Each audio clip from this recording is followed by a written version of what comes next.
அக்கா, உன் பேண்ட் பாக்கெட்ல என்னமோ கலர் கலரா பேப்பர் இருக்கு, தூக்கி போட்டுட்டுமா? கலர் கலரா பேப்பரா? அதெல்லாம் தேவையில்ல சிருஷ்டி, நீ தூரப்பட்டுரு. சரிக்கா. ஏ சிருஷ்டி. என்னக்கா? என் பேண்ட் பாக்கெட்ல இருந்து பணம் எடுத்தியா? பணமா? அதான் பேண்ட் பாக்கெட்ல கலர் கலரா பேப்பர் இருக்குன்னு சொன்னேனே, நீ கூட தூரப்பட சொன்னியே. சரி, அந்த கலர் கலர் பேப்பர் எங்க? அதான் தூக்கி போடுறது தானே. கடையில கொடுத்தா பொட்டலம் கட்டுறதுக்காக ஆகும்னு சொல்லிட்டு போய் கொடுத்தா அவங்க இவ்வளோத்தையும் என் கையில கொடுத்துட்டாங்க. ஐயோ என் பணம்.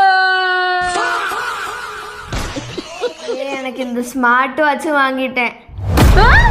இந்த மாதிரி எப்பவுமே உன் பேண்ட் பாக்கெட்ல கலர் பேப்பர் வச்சுட்டே போ, அப்பதான் எனக்கு நல்லா இருக்கும். அப்படியே போட்டு